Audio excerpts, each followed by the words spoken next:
In the Turkish countryside, this is wedding season. Ceremonies that go back centuries. Here, tradition is everything. But in this changing country, for many women, that can mean a life of brutal injustice.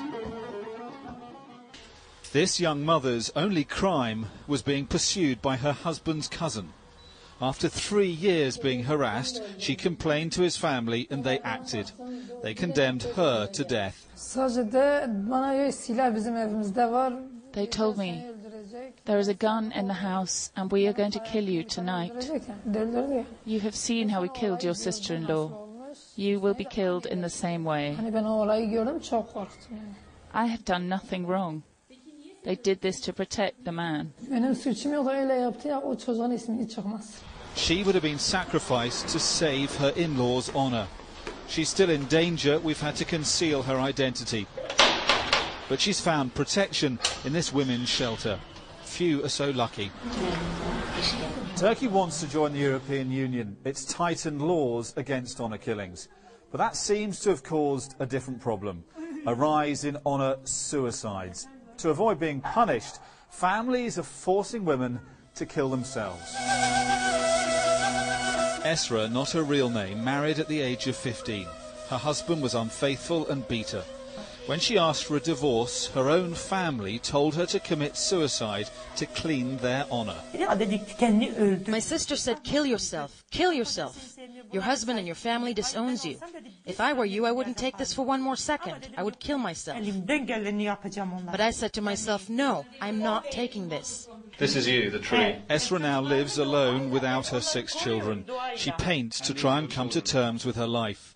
She's a strong woman and didn't give in to pressure to kill herself. But she's the exception.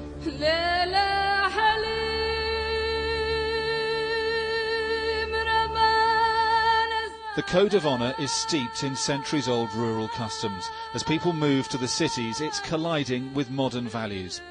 Here, families have condemned daughters or sisters simply for wearing jeans or talking to a boy. In these poor shanty towns, a hidden suicide epidemic is happening. The problem for police or journalists investigating honour suicides is they are cloaked in a code of secrecy. We're going to visit the family of a girl called Halime, who committed suicide in very suspicious circumstances. Halime was 18 when she killed herself with a gun. Her uncle agreed to talk if we hid his face. And Halime's home, he gave her family's version of events. Halime got affected by what she'd seen on television, he told me. She got depressed and killed herself. He says she was an outgoing, sociable, bright 18-year-old. Does he honestly believe that a girl like that would kill herself because of what she watched on television? Hayata bağlı. Evet. Cıvıl cıvıl bir kız. Cıvıl cıvıl siz diyorsunuz. Evet. Doğrudur. Yes, that's one reason, he said. Not the only reason, but one reason. He denied what authorities told us. Halime's family made her kill herself for having a boyfriend. No one has been prosecuted for her death. The faces of dead women stare out from activist leaflets and newspapers, but most honour crimes here go unrecorded. In hospitals, doctors say they're seeing more and more honour suicides. Hanging herself on a tree sometimes, and jumping from high place and taking some poison and shotguns. These are the most frequent way for suicides in our region. So you've seen the girls being made to do all those things. Do you think the problem's getting worse here?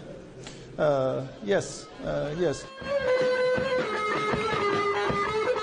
The Turkish government says it's cracking down on honour crimes under pressure from Europe to improve human rights.